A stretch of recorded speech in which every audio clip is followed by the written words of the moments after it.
20 years had passed since Captain Ethan Cole last walked on the soil of Varus 9. The planet hung below his ship like a forgotten memory, its green storm swirling slowly, its light dim under twin suns. He had sworn never to come back. But promises in space had a strange way of breaking.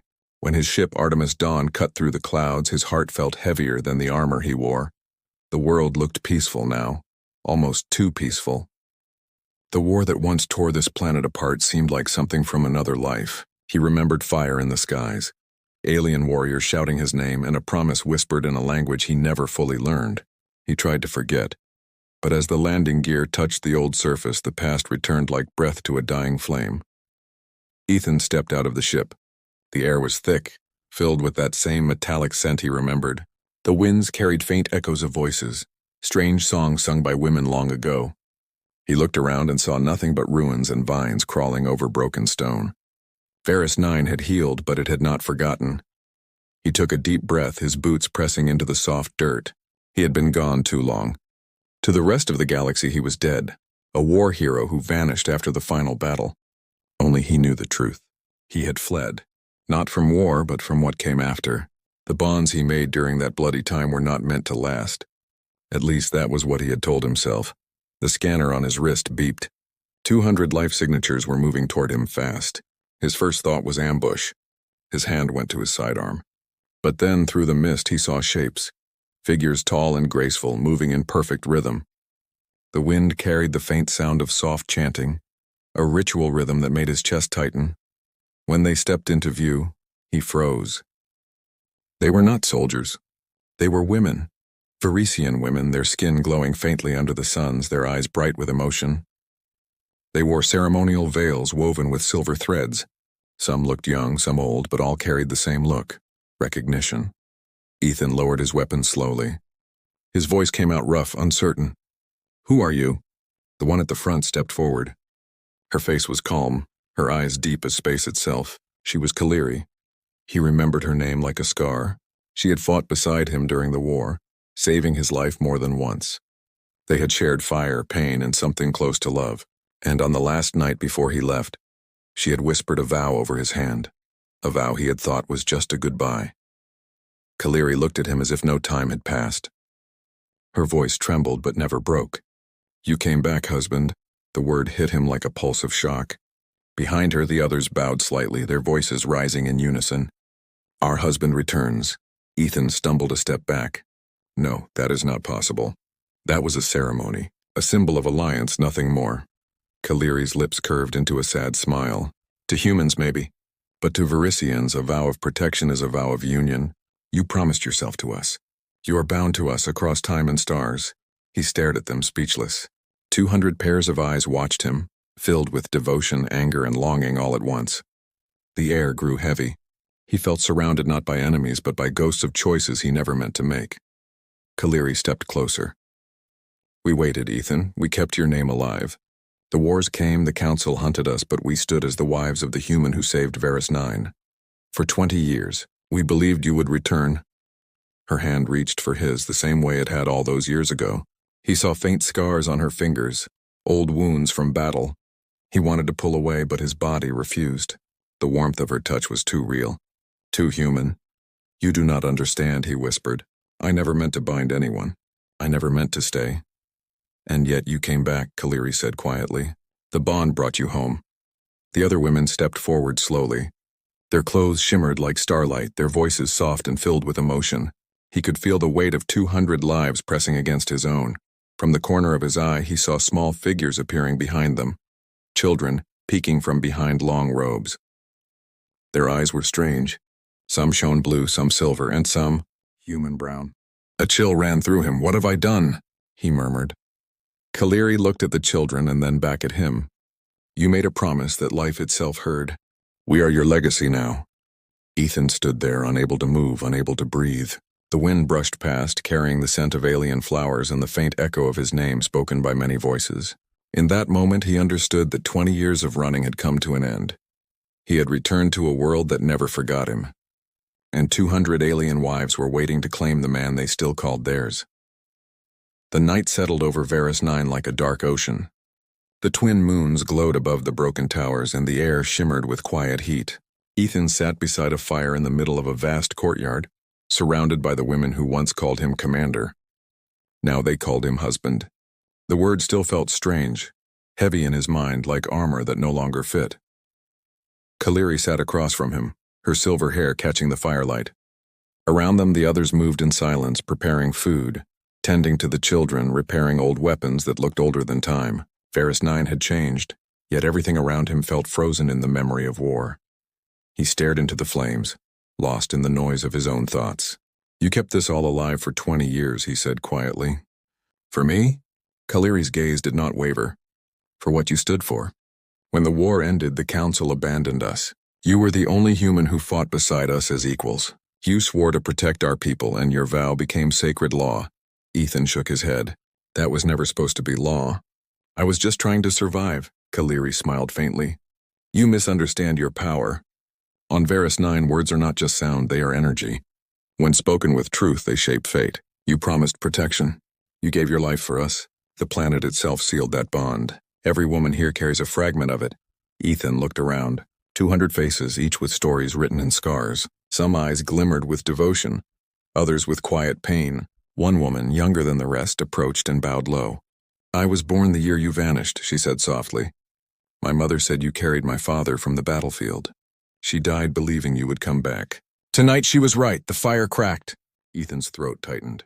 He had never felt like a hero, and yet they looked at him as if he were the center of their faith. He wanted to tell them they were wrong, to confess that he had fled out of fear, not courage. But something inside him stopped the words. A sudden sound broke the silence, deep, metallic, echoing from the cliffs. Kaleri stood at once, eyes narrowing. "Scouts," she said. "Council drones. They have found us." In an instant the calm broke. The wives moved like soldiers reborn, each taking position with practiced precision. Children were rushed into the stone tunnels beneath the temple ruins. Ethan watched as they armed themselves with hybrid weapons, half human tech, half Varisian crystal.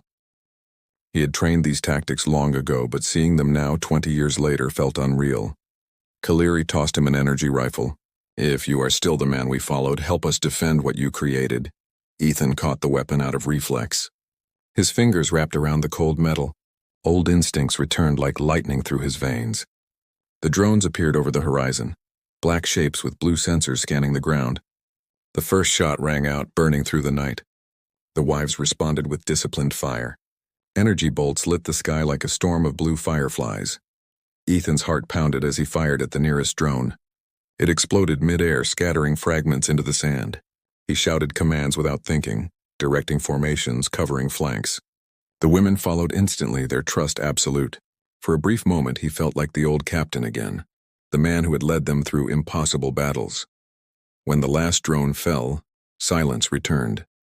The air smelled of ozone and smoke. Kaleri approached him slowly, eyes reflecting the glow of burning wreckage. "You have not changed," she said softly. "Even after all these years." He looked at her, breath heavy. "I wish I could say I have. But this life, I never asked for it." Kaleri's expression softened, but her words carried weight. "You think choice still matters? The bond you left behind became our strength. We built a world from your absence. When you disappeared, the council tried to erase us. They said the union between humans and Varisians was forbidden. But we endured." Ethan frowned. "Endured how?" Kaleri hesitated, then motioned for him to follow. They walked through the ruins until they reached a wide stone gate covered in symbols. With a soft hum, it opened to reveal a valley hidden by mist. Ethan stepped forward and froze. There were buildings, gardens, lights glowing beneath the fog. Hundreds of figures moved below. Young warriors training, children running, people laughing. But their faces told a different story. Some had human features, some Varisian, and some both. Kaleri's voice was quiet. "These are the children of the Union, born from us, shaped by your blood. When the council came to destroy them, we fought back. We raised them to be strong, to defend both sides of their heritage." Ethan felt the ground tilt beneath him. "You mean human blood?" Kaleri nodded. "Your blood." He staggered back, staring down at the valley. The laughter of the children echoed up to him like a haunting melody. He remembered medical scans during the war, blood transfusions, shared rations. Moments that seemed harmless then. But on Varus 9, even a drop of blood carried meaning. He turned to Kaleri. I never knew. You were never meant to, she said. But now you must. The council will not stop until these children are erased. To them, they are mistakes. To us, they are the future. The wind rose again, carrying dust and whispers. Ethan looked at the valley, at the lives born from a promise he did not remember making. He had left to forget, but the universe had written his story without asking. As night turned to dawn, he realized one truth that made his heart ache. He could not run anymore. He was home, whether he wanted it or not. The morning light crept slowly across Varus 9, turning the mist into a golden haze. Ethan stood on a balcony overlooking the valley below, where the children trained with quiet discipline. Some held wooden staffs, others aimed old plasma rifles, their movements sharp and perfect. He could not look away. Their faces were too human, yet their eyes, those strange silver eyes, belonged to another world entirely. Kaleri joined him, her steps light, her expression unreadable. They have trained since birth, she said softly. They are the bridge between our people, neither human nor Varisian, but something greater. Ethan's throat tightened. You call them greater, but what will the council call them? Weapons, experiments? You think they will ever let this live? Kaleri did not answer right away. She watched the children with quiet pride. We do not ask for permission to exist. We protect what is ours. Below them, one boy stood out from the rest. His skin was pale like Ethan's, his movements faster than the others. When he looked up, Ethan froze. The boy's eyes were blue, the same blue as his own. Who is he? Ethan asked. Kaleri's gaze softened. His name is Darren. He leads the young warriors. He is your blood. The words hit like a pulse to his chest. Ethan gripped the railing, his mind spinning. My blood? That cannot be. I never— Kaleri placed a hand on his arm. You gave us your strength long ago. Your bond with us was sacred. When you left, your essence remained. Varisian science learned to merge it with life. Darren was the firstborn of that union. He was told his father would return one day to guide him. Ethan stared down again. The boy now sparred against 3 others at once, disarming them with effortless grace. His stance mirrored Ethan's old training techniques. Every move precise, human, familiar. A strange mix of pride and guilt filled his chest. I never meant for this, Ethan whispered. Yet it is real, Kaleri said, and he deserves to know you. Later that day, Ethan walked through the training fields. The children paused, whispering as he passed. Darren turned and approached him, standing tall, his eyes filled with curiosity. Are you him? The boy asked. The one who gave us our name? Ethan hesitated. He wanted to say no, to spare the boy the burden of myth. But Darren's gaze carried hope, the kind that could not be broken. I suppose I am, Ethan said quietly. Darren smiled faintly. Then you are the one who must lead us again.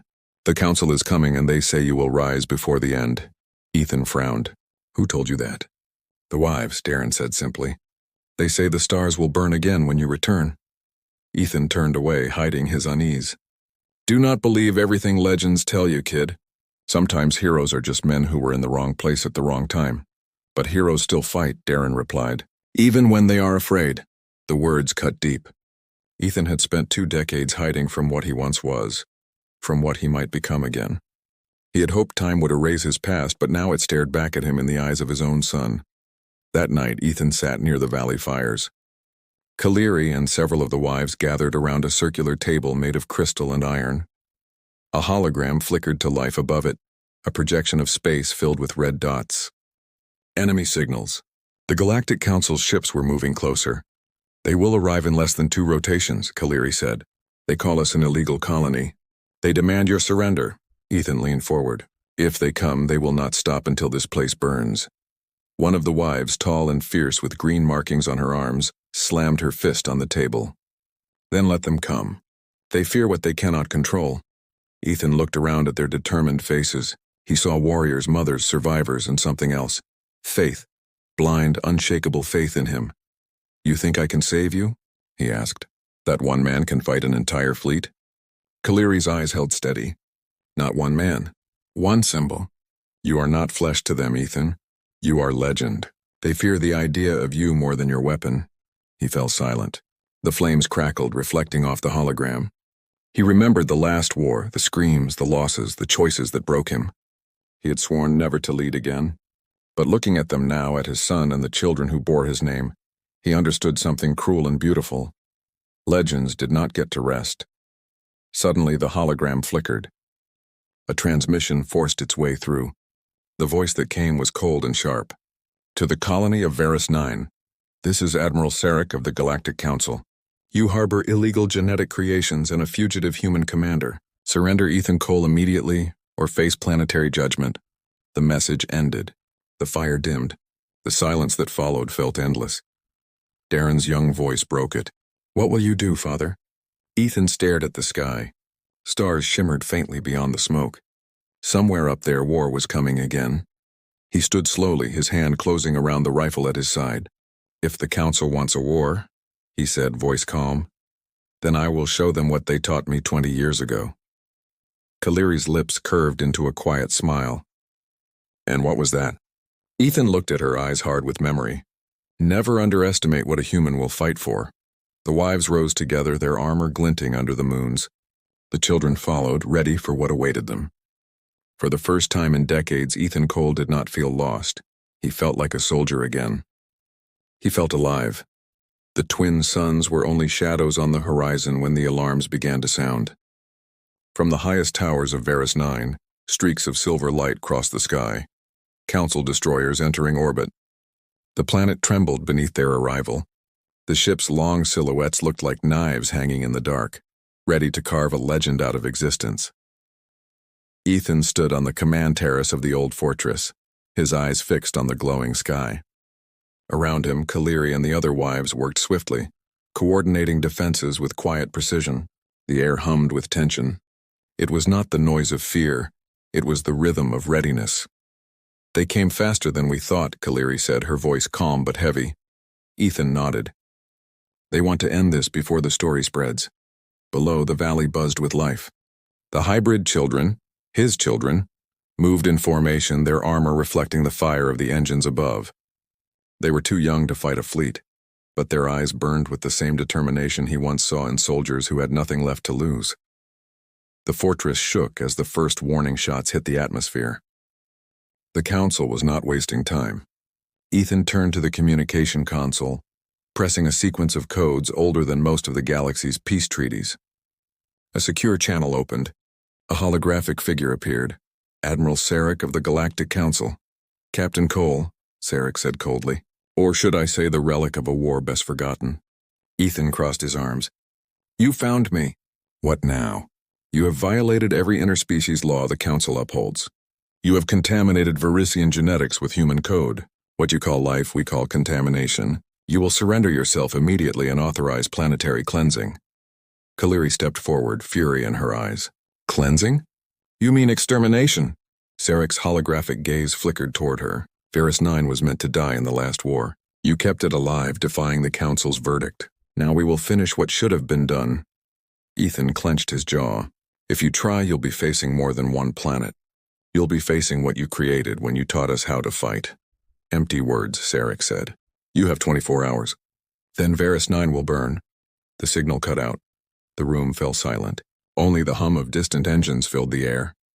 Kaliri looked at Ethan. He means it. The Council will not hesitate. I know, Ethan said quietly. That's what makes them weak. Kaliri frowned. Weak? They think fear will break us, Ethan said, turning toward the window. But fear has always been the beginning of human strength. He walked down the steps into the courtyard where hundreds of eyes turned toward him. Children, warriors, and wives gathered around, silent, waiting. For a moment he felt the weight of two worlds resting on his shoulders. I ran once, Ethan began, because I thought war was all I knew. I thought peace was something I could hide in. But peace means nothing if you have to give up who you are to keep it. They think Varus 9 is weak. They think I am just a ghost. But ghosts remember. And we fight. The crowd erupted in a quiet roar, their voices echoing through the valley. The wives lifted their spears and rifles. The children bowed their heads in respect. Kaliri stepped beside him, her hand brushing his arm briefly. You always did know how to make a speech. He smiled faintly. I'm just telling the truth. For the next few hours, Varus 9 became a storm of motion. Shields were activated around the valley. Energy cannons hidden beneath the ruins powered up for the first time in decades. The wives took command of units, their leadership absolute. The hybrids manned the walls, their movements in perfect synchronization. As night fell, Ethan climbed the highest watchtower. The stars above were scattered like ashes, but among them, the faint lights of the enemy fleet glimmered. He knew what was coming. The Council's army was vast, disciplined, and merciless, yet something deep inside him stirred, a quiet fire, old but unbroken. He heard footsteps. Darren approached wearing light armor, his young face determined. "They are afraid of you," the boy said. "Of me?" Ethan asked, his voice almost bitter. Darren nodded. "They fear the human who refuses to bow. They fear what they cannot erase." Ethan looked at the boy, his son, and saw a reflection of his younger self, full of defiance and impossible hope. "Then they'll learn what happens when fear meets truth," he said. The following dawn broke with thunder. The first council ships descended through the clouds, their bombardment lighting the sky like lightning. The shields flared under the impact but held. The wives countered with precision fire from orbital cannons they had built in secret. Explosions painted the clouds red and blue. Ethan led the ground defense, his commands cutting through the chaos. He moved through the smoke and dust, rallying soldiers, protecting civilians, fighting side by side with the very people he once tried to forget. Kaleri fought at his side, blades flashing, her movements fierce and graceful. The Council underestimated Varus 9. They expected submission. What they found was fury, a united world that refused to die. The hybrids fought with speed and strength no pure species could match. For every drone that fell, 2 more rose from the ashes. Hours later, the battlefield fell silent again. Wreckage rained down like burning stars. Varus 9 still stood. The Council fleet pulled back to regroup. Ethan looked up at the sky covered in smoke and fire. And for the first time in 20 years, he did not feel like a fugitive. He felt like a soldier where he belonged. Kaleri walked beside him, her face streaked with ash and blood. "They will return," she said quietly. "I know," he answered. "And when they do, we'll be ready." She studied him for a moment. "You sound like a leader again." Ethan looked at her, his voice steady. "No, I sound like a man who finally stopped running." As the suns began to rise, their light touched the wounded city. The people of Varus 9 gathered around him once more, silent and waiting. Ethan looked at them, his eyes filled with quiet resolve. "This is not the end," he said softly. "This is the beginning of a war they never saw coming." The wind carried his words across the valley, and for the first time Varus 9 roared with hope. The dawn after the battle came slow and red, painting Varus 9 in the color of memory. Smoke drifted through the air, carrying the scent of metal and dust. The planet had survived, but only barely. The once green horizon was scarred with black streaks from the Council's bombardment. Yet in the heart of the ruins the people still stood. The hybrids, the wives, the soldiers, all of them silent, waiting for what came next. Ethan Cole stood at the center of the old fortress courtyard, surrounded by the ashes of what used to be a temple. His armor was cracked, his rifle burned out, his voice hoarse from shouting orders through the chaos of the night. Around him, the wives moved like ghosts tending the wounded, their silver eyes still burning with that unshaken faith that frightened him more than any enemy fleet ever could. He could feel the weight of 2 centuries of alien tradition pressing down on him, the echo of vows made long ago. The galaxy might have forgotten his name, but here on Varus 9 it was carved into the stone. Kaleri appeared from the smoke, her hair singed at the ends, her face streaked with soot and blood, yet she still carried the same grace, the same fire. "The Council fleet has retreated," she said softly. "They will return, but not today." Ethan nodded. His gaze drifted to the horizon where columns of smoke rose like dark towers. "They will regroup." "They always do." Kaleri stepped closer. "They will not win. You saw what happened today. They cannot understand what we are." He turned to her. "And what are we, Kaleri? Rebels, survivors, mistakes that refuse to die?" Her eyes softened. "No, we are a beginning." The words lingered in the air. For a moment there was silence. Then a voice broke it, a young one. Darren approached, his armor scuffed, his left arm wrapped in a makeshift bandage. He looked exhausted, but there was pride in his eyes. "They called us monsters, Father," he said quietly. "But when their ships fell, they looked at us with fear. They finally saw what we really are." Ethan placed a hand on the boy's shoulder. "And what's that?" "Human," Darren said with a small, fierce smile. And something more? Ethan stared at him, feeling that strange pull again. Guilt and pride twisting together inside his chest. He had tried to escape the past, and yet it had turned into a living, breathing world around him. A world that looked to him not just as a soldier, but as something sacred. By nightfall, the survivors gathered in the Great Hall, a space rebuilt from stone and steel, its roof open to the stars. 200 wives stood in a circle, their armor gleaming faintly under the light of the twin moons. Behind them, children watched silently, their faces painted with the ash of the fallen. Kaliri raised a staff made from the bone of a Verisian beast, its surface etched with ancient runes. "For 20 years we waited," she said, her voice carrying through the hall. "And now the bond has returned to us. The man who was lost has risen again, not as our savior, but as one of us." Ethan stepped forward slowly. The eyes of hundreds turned toward him. He wanted to say he was not the man they believed in, that he was just a tired soldier trying to fix what he had broken.